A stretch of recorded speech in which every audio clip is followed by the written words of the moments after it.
오늘 주신 하나님 말씀 함께 보겠습니다. 사무엘하 5장 1절에서 12절 말씀입니다.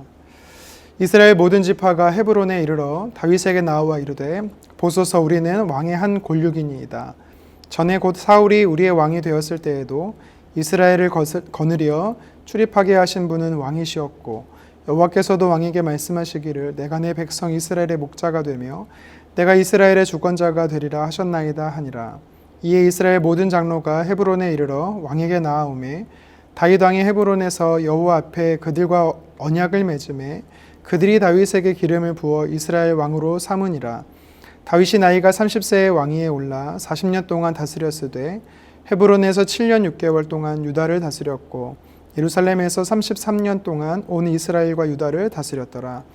왕과 그의 부하들이 예루살렘으로 가서 그 땅 주민 여부스 사람을 치려하매 그 사람들이 다윗에게 이르되 내가 결코 이리로 들어오지 못하리라. 맹인과 다리 저는 자라도 너희를 물리치리라 하니 그들 생각에는 다윗이 이리로 들어오지 못하리라 하미니 다윗이 시온성에서 빼앗았으니 이는 다윗 성이더라. 그날에 다윗이 이르기를 누구든지 여부스 사람을 치거든 물 깃는 데로 올라가서 다윗의 마음에 미워하는 다리 저는 사람과 맹인을 치라 하였으므로 속담이 되어 이르기를 맹인과 다리 저는 사람은 집에 들어오지 못하리라 하더라. 다윗이 그 산성에 살면서 다윗성이라 이름하고 다윗이 밀로에서부터 안으로 성을 둘러 쌓았으니 만군의 하나님 여호와께서 함께 계시니 다윗이 점점 강상하여 가니라. 두로왕 히람이 다윗에게 사절들과 백향목과 목수와 석수를 보내매 그들이 다윗을 위하여 집을 지으니 다윗이 여호와께서 자기를 세우사 이스라엘 왕으로 삼으신 것과 그의 백성 이스라엘을 위하여 그 나라를 높이신 것을 알았더라. 아멘. 본문을 가지고 세상의 중심에서 외치라, 세상의 중심에서 외치라는 제목으로 말씀 증거하겠습니다. 시험에는 절대평가라는 것이 있습니다. 어느 점수 이상만 맞으면 모두 합격할 수 있다는 거죠. 예를 들면 운전면허가 그렇습니다. 제가 15년 전에 면허를 땄는데요. 학원에서 기능시험을 보는데 80점 이상이면 모두 합격할 수 있었습니다. 저는 85점으로 합격을 했습니다. 이렇게 T자 시험을 보는데 왼쪽으로 들어갔다가 뒤로 백해서 다시 좌회전해서 나오는 이 T자 유형에서요. 2번 실수를 했습니다. 물론 100점 맞아서 합격하면 좋겠지만 감점 15점이 돼서도 합격할 수 있었기 때문에 저는 괜찮았습니다. 굳이 100점 맞지 못한 것에 때문에 어려워하지는 않았습니다. 오늘 본문에도 보면은 굳이 그렇게 하지 않아도 되는데 왜 그렇게 할까라는 말씀이 등장합니다. 다윗이 드디어 12지파의 사람들로부터 취임을 받아서 통일 이스라엘의 두 번째 왕이 됩니다. 그가 왕이 되어서 하는 것이 제일 먼저 오늘 본문 6절에 나와 있는데요. 무엇이죠? 전쟁입니다. 평생 전쟁터에서 싸움을 한 고수라서 그런지 그는 왕이 되자마자 하는 것이 있었는데 바로 또다시 전쟁을 하는 것이었습니다. 왜 그랬을까요? 오늘 말씀에 보니까 다윗이 수도를 옮기는 것이 나옵니다. 수도 천도를 하는 것이지요. 헤브론을 수도로 삼아 7년 반 동안 있던 다윗은요, 이제 통일 이스라엘의 왕이 되기 위해서 그는요, 헤브론에서 예루살렘으로 수도를 옮기고 있습니다. 왜 하필 다윗성이라고 말하는 이곳을 점령해서 왜 꼭 전쟁을 통해서 그 성을 함락시키려고 했던 것일까요? 그렇게 하지 않아도 되었습니다. 왜냐하면 생각해보면 북이스라엘의 이스보셋은요, 마하나임이라는 곳에서 수도를 삼았습니다. 그리고 그 전에 사울 왕은요, 기브온이라는 곳을 수도 삼아서 나라를 다스렸습니다. 공식적이든 비공식적이든 이전 왕들은요, 다윗성, 시온성을요, 수도로 삼지 않았던 것이죠. 그러니까 다윗 역시도 이전 왕들처럼 마하나임이나 기브온이나 아니면 전쟁이 필요 없는 편안한 장소에서 수도를 삼고 그곳에서 통일 이스라엘을 통치해도 무방한 것이었습니다. 문제되지 않았습니다. 그런데 다윗은요, 굳이 그렇게 하지 않아도 되는 것을 왜 이곳을 굳이 점령하고자 했던 것일까요? 오늘 이 부분이 하나님의 자녀로 살아가는 저와 여러분들에게 주시는 영적 메시지가 있습니다. 왜 다윗은 시온성을 공격했는가? 첫 번째 이유는요, 하나님의 사람은 점령해야 할 땅이 남아있기 때문입니다. 다시 말해서 하나님의 사람들은요, 세상을 향해 나아가야 된다라는 것이죠. 6절 항반절입니다. 왕과 그의 부하들이 예루살렘으로 가서 그 땅 주민 여부스 사람을 치려하매. 아멘. 다윗이 제일 먼저 왕이 되어서 이 여부스 족속이 거주하는 예루살렘, 이 시온성을 함락시키기 위해 나아갑니다. 그 이유는요, 여러 이유가 있겠지만 먼저 그 이유를 살펴보면 그곳이 정말 지정학적으로 요충지였기 때문이죠. 먼저는 그곳이 요새입니다. 천연 요새였습니다. 높은 곳에 있었기 때문에 아래서부터 점령해 오기가 참 어려운 곳이었습니다. 그리고 거기는 기혼샘이 있어서 수원지가 있기 때문에 물이 풍부했고요. 외적 침략으로부터 방비하기 좋은 땅이었습니다. 그리고 중심에 있었기 때문에 국가 중요 행사, 특히 종교적 행사를 하기에 딱 적정한 위치에, 적합한 위치에 있었습니다. 그래서 다윗이 이곳을 수도로 삼기 원했던 것이지요. 그런데 이렇게 지리적인 위치보다 정말 중요했던 상징적인 이유가 있었습니다. 그것이 뭐냐면 다윗이 이스라엘의 통일 왕으로 등극하기에 앞서 다윗은요, 어느 지파인가 봤더니 바로 유다 지파입니다. 유다 지파 땅 안에 중앙이 어디냐면 바로 예루살렘입니다. 그리고 유다 지파 역시도요, 온 이스라엘 지파의 중심에 있습니다.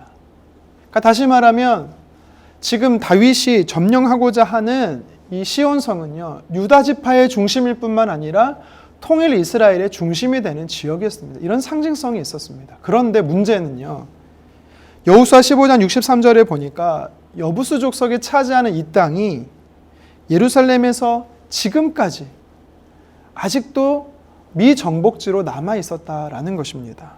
무려 400년이 넘도록 유다 지파는 그 땅을 점령하지 못했던 것입니다. 물론 가나안 땅을 점령할 당시에 여호수아 그 시대 이 가나안 땅을 점령할 때 이 예루살렘을 유다 지파가 잠시 점령한 때가 있었습니다. 그런데 사사기 시대에 보면 혼란한 시대에 틈타서 다시 여부스 민족에게 그 땅을 빼앗기는 것이죠.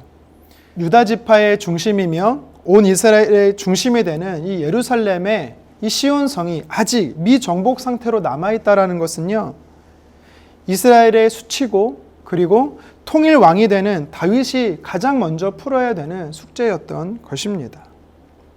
여러분, 다윗처럼 우리들도요, 하나님의 자녀로서 점령해야 할 땅이 있습니다. 우리가 세상을 향해 나아가야 되는 땅이 있다라는 것입니다. 복음으로 아직 구원받지 못한 자들이 있습니다. 또한 우리의 가정이나 일터나 또 하나님께서 나를 보내신 삶의 영역이 우리가 나아가야 되는, 또 하나님이 보내시는 점령해야 되는 땅이 있습니다. 너희는 가서 모든 민족으로 제자를 삼으라라고 말씀하시면서 예루살렘과 온 유대와 사마리아 땅끝까지 이르되 증인의 삶을 살라라고 말씀하십니다. 여러분, 우리가 밟는 땅이 하나님 땅으로 돌아와야 되는 것입니다. 우리에게도 여전히 아직 미정복된 땅이 있음을 오늘 성경 우리에게 도전하는 것이지요. 물론 6절 하반절에 보면은 여부스 족속이 다윗과 그 일행을 향하여서요, 조롱하고 또 멸시하는 것을 오늘 성경이 이야기합니다. 이것은 무슨 뜻이냐면 우리가 나아가야 되는 세상에 나아가야 할 세상의 땅이 있지만, 점령해야 될 세상의 땅이 있지만 그곳에서 세상 사람들은요, 하나님의 자녀들을 향해서 멸시와 조롱을 한다라는 것을 이야기하는 것입니다. 심지어 유다서에 보면 마지막 때가 되면 그들의 조롱은요, 더 심해진다라고 말씀하고 있습니다. 하지만 예수님이 뭐라고 말씀하십니까? 그렇게 세상이 복음을 전하는 자들을 향해서 조롱하고 멸시한다 할지라도, 예수님의 이름을 위해서 욕하고 핍박을 받는다 할지라도 뭐라고 말합니까? 너희에게 복이 있기 때문에 더 기뻐하고 감사하라라고 말합니다. 왜요? 하늘의 상급이 더 크기 때문입니다. 여러분, 그렇습니다. 저와 여러분들이 점령해야 될 땅이 있습니다. 복음을 들어야 되는 사람이 있고 하나님 앞에 돌아와야 될 영역들이 있습니다. 근데 분명한 것은요, 그것이 점점점 마지막 시대가 되면 될수록 사람도 그 영역도 더 우리를 향해서 조롱하고 멸시한다라는 것이죠. 하지만 분명한 것은요, 오늘 7절에 말하고 있습니다. 뭐라고 말합니까? 다윗이 시온산성을 빼앗았으니 이는 다윗의 성이더라. 아멘. 그가 점령의 땅이 남았고 그가 반드시 점령해야만 했고, 나아갔을 때 분명한 것은요, 성경은 간략하게 한 문장으로 뭐라고 말합니까? 그 땅이 돌아왔다라는 것입니다. 저와 여러분들이 나아가야 되는 땅이 있습니다. 나아갈 세상이 있습니다. 성경은 뭐라고 말하고 있습니까? 반드시 돌아오게 될 것이다 라고 간결하게 오늘 성경은 우리에게 도전하고 있는 것입니다. 계속해서 오늘 성경이 우리에게 다윗이 이스라엘 왕으로 등극하면서 다윗의 성을 점령하면서 주시는 메시지가 있습니다. 그것이 무엇입니까? 하나님을 나타내 보이는 삶을 살라라는 것입니다. 저와 여러분들은 하나님을 나타내 보이는 삶을 반드시 살아야 합니다. 본문 10절 말씀에 보면 만군의 하나님 여호와께서 함께 계시기에 다윗이 점점 강성하여 가니라 라고 성경은 말합니다. 다윗이 강성해진 이유가 있다라는 것입니다. 그게 뭡니까? 하나님이 함께 하셨다라는 것이죠. 다윗은요, 하나님이 나와 함께 하신다라는 그 의식 속에서, 인식 속에서 하나님과 동행하는 삶을요, 날마다 살았습니다. 그가 광야에서 혼자 아버지의 양을 칠 때도 그렇게 주옥 같은 시편을 쓸 수 있었던 이유가 무엇입니까? 하나님이 나와 함께 하시다라는 것을 알았기 때문입니다. 그가 사울 왕을 피해 도망자의 삶을 살았어도, 그의 아들 압살롬의 반란으로 인해서 도망자의 삶을 살았어도, 또한 많은 수많은 적군들의 위협 속에 있었을 때도 다윗이 안전할 수 있었던 이유가 무엇입니까? 하나님이 오늘 나와 함께 하신다라는 것입니다.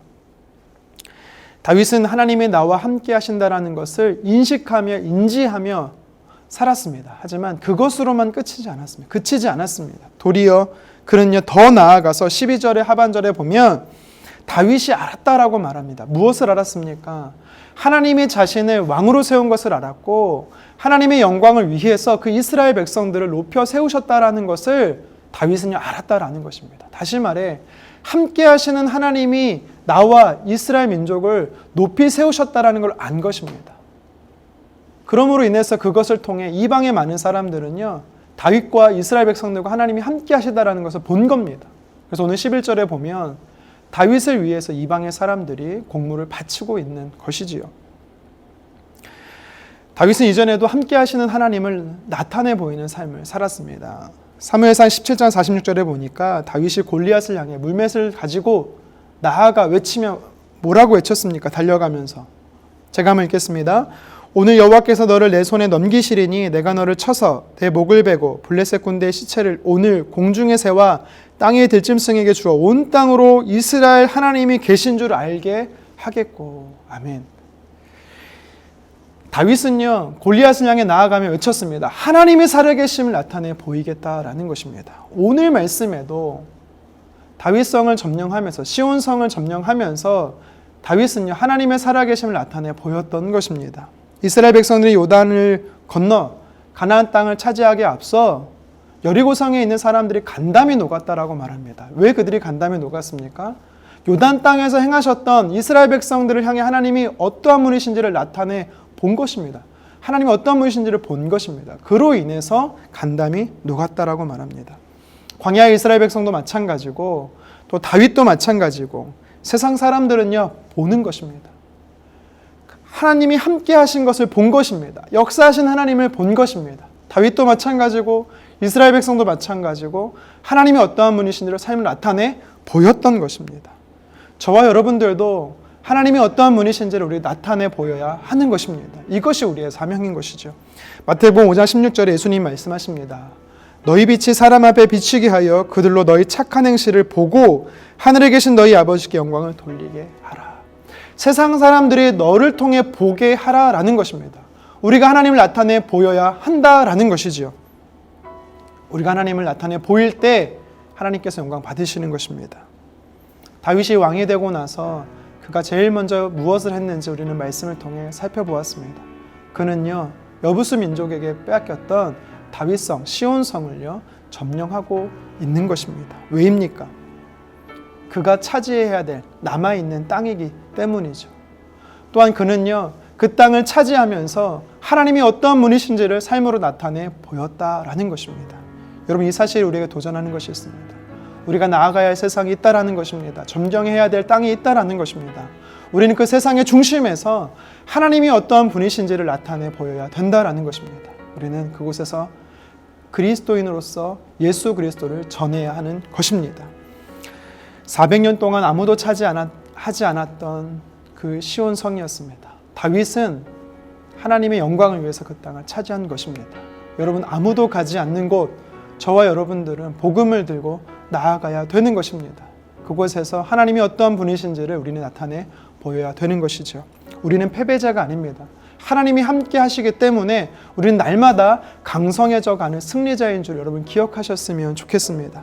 그래서 하나님이 나를 보내시는 삶의 특별한 그 영역 속에서 우리는요, 하나님이 하나님으로서 인정받지 못하고 있는 그 삶의 영역 속에서 또 사람들 속에서 우리는 외쳐야 되는 것입니다. 오늘도 하나님이 보내시는 그 삶의 현장 속에서 당당하게 주님을 외치는 저와 여러분 되기를 주님의 이름으로 축원합니다.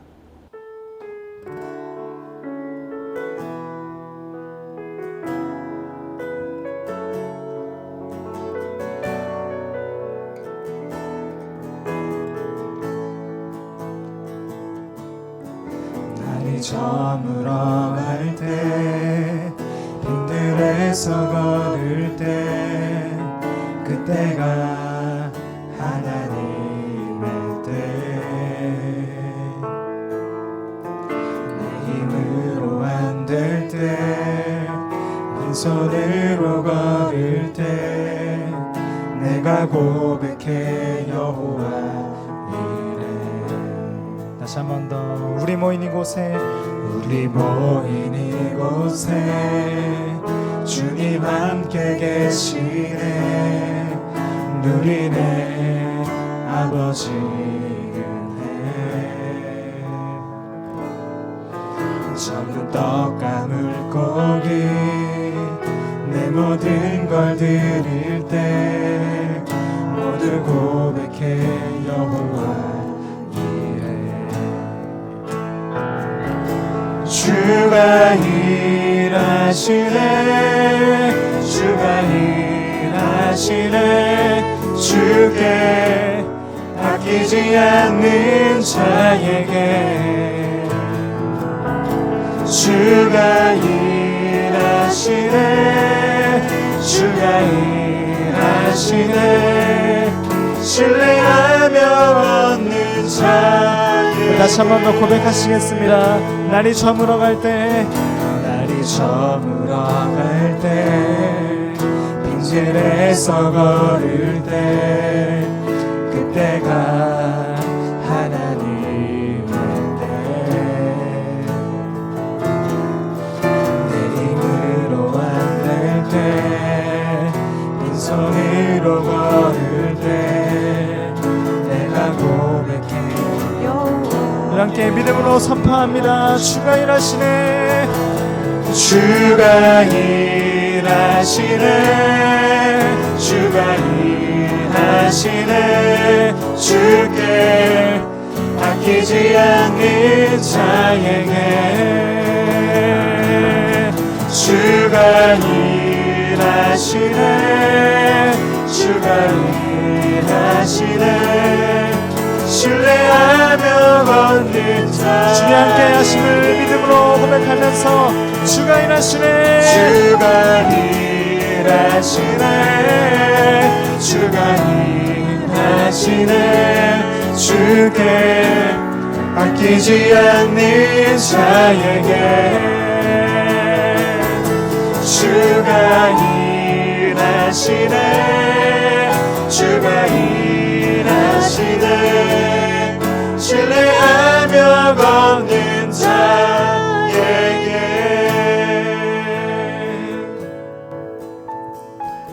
오늘 말씀에서 하나님께서 다윗과 함께 하시고 그래서 다윗이 점점 강성하여졌던 것을 보게 하셨습니다. 하나님, 오늘 말씀처럼 우리의 삶 안에도 하나님이 역사하시고 일하시는 분임을 우리가 목도하게 도와주시옵소서. 먼저 내가 내 삶을 통해 일하시고 역사하신 하나님을 경험하게 도와주시고 뿐만 아니라 이제는 나의 삶을 넘어서 다른 누군가에게 내 삶을 통해 일하신 하나님은 참 위대하시고 놀라우시고 대단하신 분임을 나타내 보여주는 삶을 살게 도와주시옵소서. 하나님으로 인하여 다윗의 삶이 강성해졌던 것처럼 하나님으로 인하여 우리 성도님들의 삶이 강성해지게 도와주시고 하나님으로 인하여 우리의 삶이 부욕해 되고 번성케 되어지며 하나님께 영광 올려드리는 삶이 되어질 수 있도록 주님 도와주시옵소서. 그 일하시는 하나님을 찬양하고 일하시는 하나님을 또한 날마다 나의 삶에 동행하는 하나님으로 경험할 수 있게 도와주시옵소서. 감사드리며 예수님의 이름으로 기도드립니다.